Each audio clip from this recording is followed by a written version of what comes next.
They laughed when I spilled the wine at Christmas dinner. They laughed when I was told to sleep in the laundry room.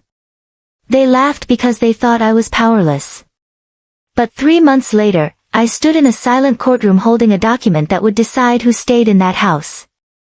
And who would be escorted out by the sheriff. And they never saw it coming. I used to believe family meant endurance. That if you stayed quiet long enough, useful enough, invisible enough, you earned love by default. That belief followed me all the way up the cracked driveway of my parents' house on Christmas Eve, my headlights sweeping over the familiar white siding that had never once felt like home. I arrived alone, like always. No one noticed. My older brother Mark's SUV was already parked crookedly near the garage. My sister Lauren's luxury sedan sat where my father usually parked. I squeezed my dented Corolla beside the trash cans and shut off the engine. Inside, the house smelled like pine, butter, and money I didn't have. "Oh good," my mother said when she saw me. Not hello. Not Merry Christmas. Just that word. "You're late. Take your shoes off and help." I set my coat down. That was my mistake. The coat never made it to a chair. "Kitchen," she added, already turning away. "Your father wants the roast sliced thin." I hadn't been home in almost 8 months. I lived 2 hours away now, working full-time, paying rent, building a life I wasn't allowed to talk about. None of that mattered the moment I crossed their threshold. I wasn't a daughter. I was labor. The kitchen was chaos. Dirty pans stacked like accusations. The roast sat steaming, perfect and untouched. I tied on the apron hanging behind the door. The same one I'd worn since high school. Through the doorway, I could see them laughing. Wine glasses raised. Lauren showing off a bracelet Mark bought her. My father carving stories out of thin air, exaggerating his success like he always did. I sliced the meat carefully. Served everyone else first. I didn't sit until they were halfway through eating. My plate held the ends. Dry. Burned. A punishment masquerading as coincidence. "Don't pick," my father said without looking at me. "It's rude." I swallowed it anyway. Dessert was my responsibility too. It always was. I balanced the tray carefully as I entered the living room, careful not to block the television, careful not to exist too loudly. Lauren stood suddenly to grab her phone charger. The tray tipped. The wine glass shattered. Red liquid bloomed across the cream rug. For one breathless second, the room was silent. Then laughter. "Oh my God," Mark said, already pulling out his phone. "You seriously can't do anything right." Lauren laughed hardest. "Mom, tell her to clean it before it stains." My mother didn't look at me. "Get a towel." Mark filmed as I knelt. Zoomed in. Narrated. "Christmas miracle," he said. The help finally earning her keep. I felt something snap. Not loudly. Quietly. Cleanly. I stood. Walked to the door. Left without my coat. They didn't follow. They didn't call. That night, I slept on a borrowed couch at my friend Dana's apartment. She didn't ask questions. She just handed me tea and let me cry until I couldn't anymore. At 2:13 a.m., I logged into my bank account. The joint account my parents had insisted on opening when I was 17 stared back at me. I'd paid into it for years. Utilities. Groceries. Family expenses. Balance, $4,870. I transferred every dollar I had put in. I didn't feel guilty. I felt awake. The calls started the next morning. I didn't answer. The texts escalated. Accusations. Threats. Guilt. "You're stealing from us. You owe this family. You will regret this." I screenshotted everything. 2 days later, my manager pulled me aside. Someone had emailed corporate. Claimed I was dishonest. Unstable. Dangerous. Family, I said. Apologetically. Like it was my fault. That night, I met with a lawyer. Her name was Rachel Collins. She listened without interrupting. When I finished, she leaned back and folded her hands. They've been using you, she said. Financially and emotionally. I nodded. I'd known. I just hadn't let myself believe it mattered. Rachel smiled thinly. It matters. 3 weeks later, the lawsuit was filed. They laughed when they were served. They laughed because they thought I'd fold. They didn't know about the second mortgage my father had taken out. The one he hadn't disclosed. The one secured against a house already drowning in debt. They didn't know I'd been quietly buying up the lien. They didn't know that the quietest person in the room had been paying attention all along. And when the court date arrived, they walked in confident. Smiling. Still laughing. They didn't notice me until the judge asked who held the deed. The silence in that courtroom felt heavier than any shout I'd ever swallowed in that house. My father turned slowly, his smile stiff, confused. Lauren stopped whispering to Mark. My mother's hand froze halfway to her purse like she suddenly remembered she'd left something burning at home. The judge adjusted her glasses. Ms. Collins, she said, looking at my lawyer, please clarify your statement. Rachel stood. Calm. Precise. Ruthless in the politest way. My client currently holds the primary lien on the property located at 214 Briarwood Drive, she said. Including the second mortgage taken out in 2021. My father laughed once. Too loud. That's not possible. Rachel didn't look at him. She slid a folder forward. Thick. Heavy. Final. It is, she said. And it's documented. I watched the color drain from his face in real time. For years, he'd told everyone how smart he was with money. How careful. How responsible. But I'd seen the unopened bills. I'd seen him juggle accounts, move money like a street magician, always one trick away from disaster. What he never imagined, was me noticing. The judge flipped through the pages. Slowly. Deliberately. Mr. Harris, she said, why was this mortgage not disclosed during prior filings? My father opened his mouth. Closed it. My mother leaned forward. This is a misunderstanding, she said quickly. Our daughter is confused. She's always been, emotional. That word again. Emotional. The family's favorite way to make me small. Rachel didn't miss a beat. If by emotional you mean financially literate, then yes, she said.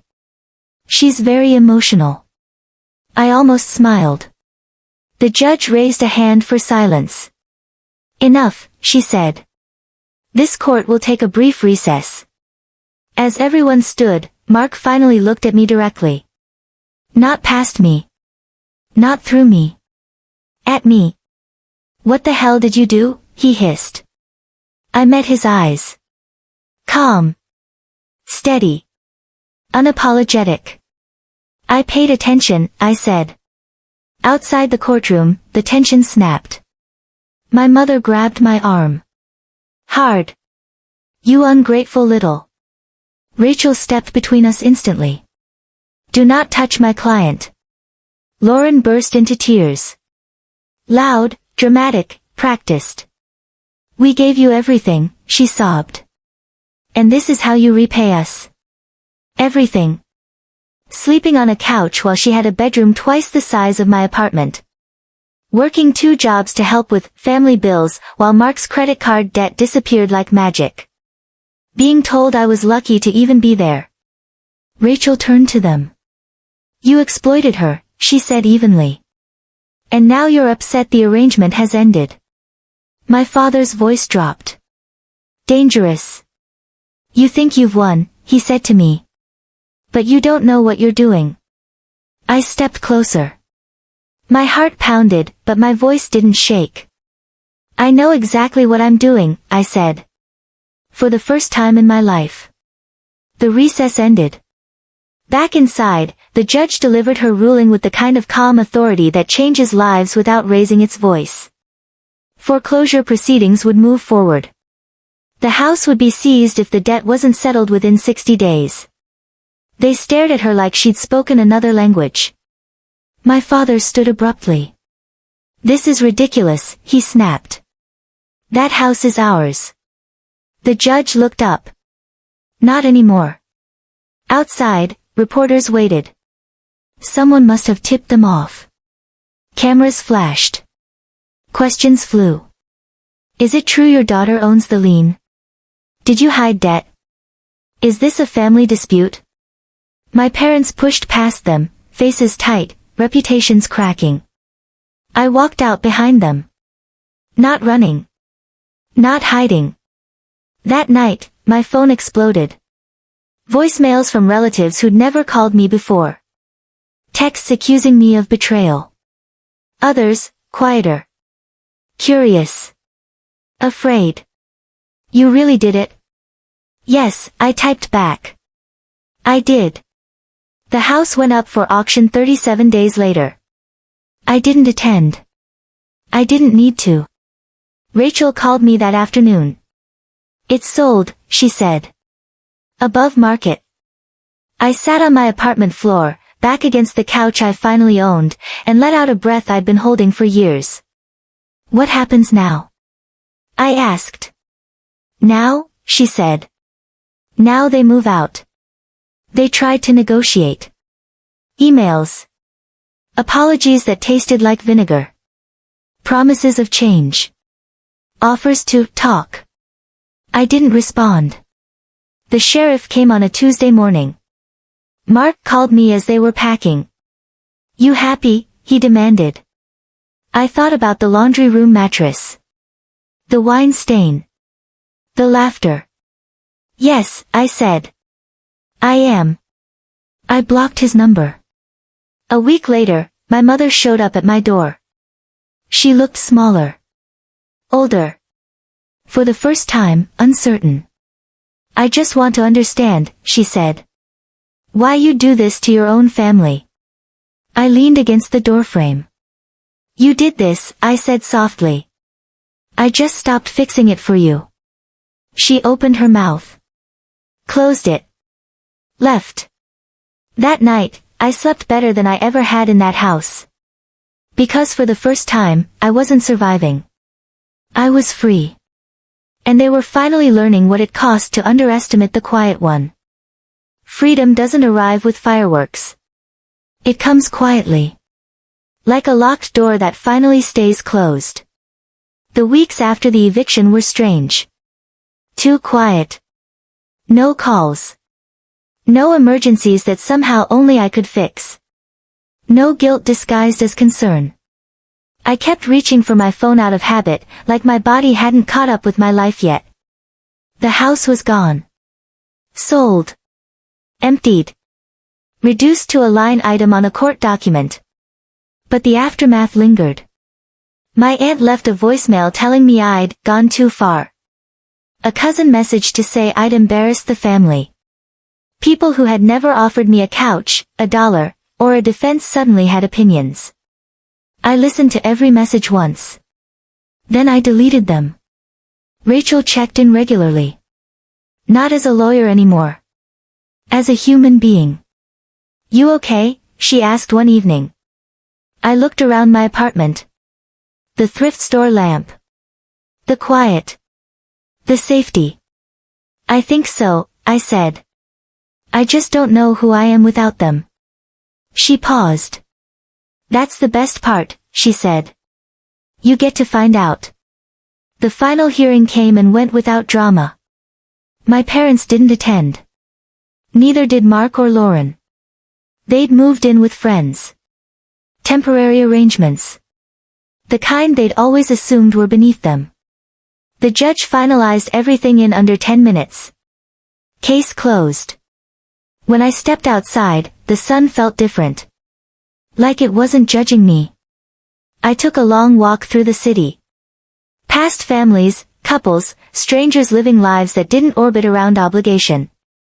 For the first time, I didn't feel behind. I felt on time.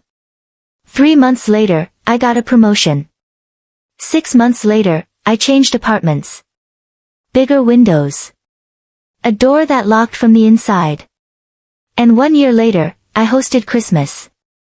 Not for them. For people who chose me. Dana came first, carrying too much food. Rachel arrived with wine and a grin. A coworker brought dessert. Laughter filled the room, real laughter. The kind that doesn't sharpen itself at your expense. At one point, someone spilled a drink. There was a pause. Then laughter. Someone grabbed paper towels. Someone else poured another glass. No phones. No comments. No cruelty disguised as humor. I excused myself to the bathroom and stared at my reflection. I looked calm. Halfway through dinner, my phone buzzed. Unknown number. I didn't answer. A text followed. It's your father. I stared at the screen for a long moment. Then another message appeared. We lost everything. I thought about replying. I really did. About explaining. About defending myself. About making them understand. Then I remembered something Rachel had said after the ruling. You don't owe closure to people who benefited from your silence. I put the phone face down and went back to the table. Later that night, after everyone left, I stood alone by the window, watching the city lights blink like 1,000 separate lives moving forward without permission. I thought about the girl who slept in the laundry room. The girl who learned to be invisible. The girl who was laughed at for spilling wine. She didn't disappear. She grew teeth. A year after the foreclosure, I ran into Lauren at a grocery store. She froze when she saw me. Then forced a smile. You look different, she said. So do you, I replied. She hesitated. I didn't know you had it in you. I met her eyes. Not angry.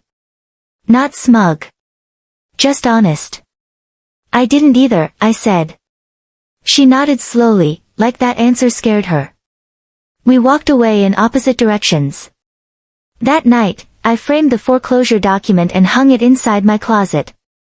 Not as a trophy. As a reminder. Power doesn't always shout. Sometimes it listens.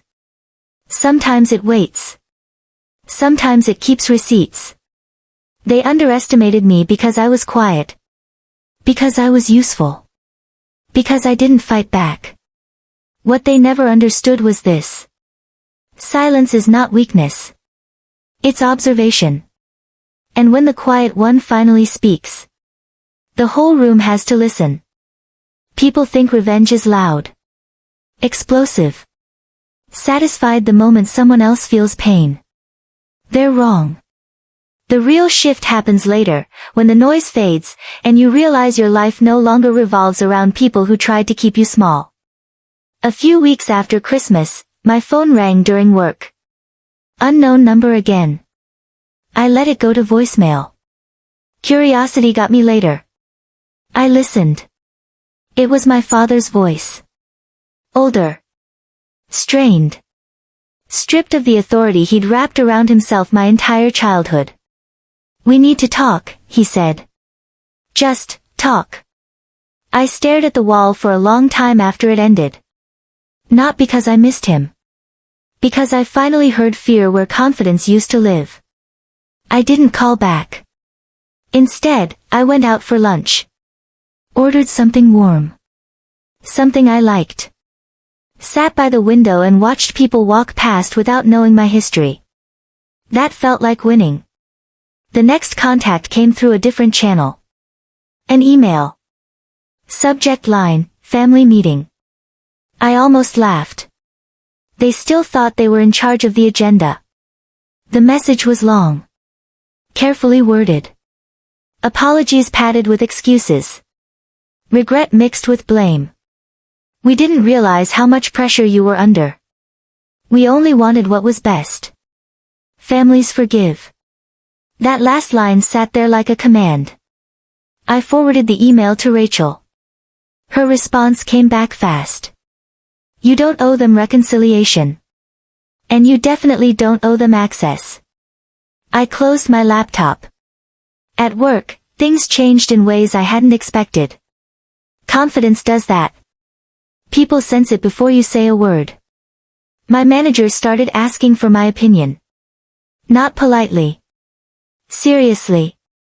Coworkers stopped interrupting me mid-sentence. A new hire assumed I was in charge during a meeting, and no one corrected him. I didn't announce my strength. I just stopped apologizing for existing. One afternoon, HR called me in. Not for trouble. For opportunity. A leadership track. More responsibility. More pay. As I signed the paperwork, I thought about all the times my father told me I wasn't ambitious enough. That I didn't have what it takes. He was right about one thing.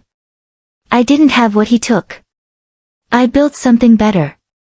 6 months later, Mark showed up at my workplace. Unannounced. Security called me before letting him past the lobby. Do you want him removed? They asked. I paused. No, I said. I'll come down. He looked uncomfortable standing there. Smaller than I remembered. Less sure of himself without our parents' house behind him like armor. You work here? He asked, like it was surprising. Yes, I said. He shifted. Look, things are bad. Dad's health isn't great. Mom's depressed. We're all just trying to figure stuff out. I nodded once. I hope you do. He frowned. That's it. That's it, I said. He stared at me. Searching for guilt. For softness. For the version of me that would fix things. She really changed you, he muttered. No, I said calmly. You just never knew me. I turned and walked back inside. That night, I realized something important. They weren't angry because I took the house. They were angry because I took the role. The fixer. The absorber. The silent buffer between their chaos and consequences. Without me, they had to face themselves. And they hated that. A year passed. Then 2. Their names stopped coming up in conversation. Not because I forbade it, because they no longer mattered to my present. One evening, while cleaning out old documents, I found a photo. Christmas. Years ago. I was in the background. Slightly out of focus. Holding a tray. I studied it for a long time. Then I shredded it. Not out of anger. Out of release. I replaced it with a new photo on my shelf. My friends. My table. My laughter. Chosen family. On the 3rd anniversary of the foreclosure, Rachel invited me out for drinks. You know, she said, swirling her glass, cases like yours don't usually end this clean. Why not? I asked. Because most people break, she said. They go back. They apologize. They give power back just to stop the discomfort. I smiled. I was uncomfortable my whole life. She clinked her glass against mine. Exactly. That night, as I walked home, I passed a house with its lights on. Warm. Loud. Alive. I didn't wonder what it would be like to belong there. I already did. Because the real victory wasn't the courtroom. It wasn't the eviction. It wasn't watching them realize too late who held the leverage. The real victory was this. I no longer needed them to understand. I understood myself. And that was something no one could ever take from me again.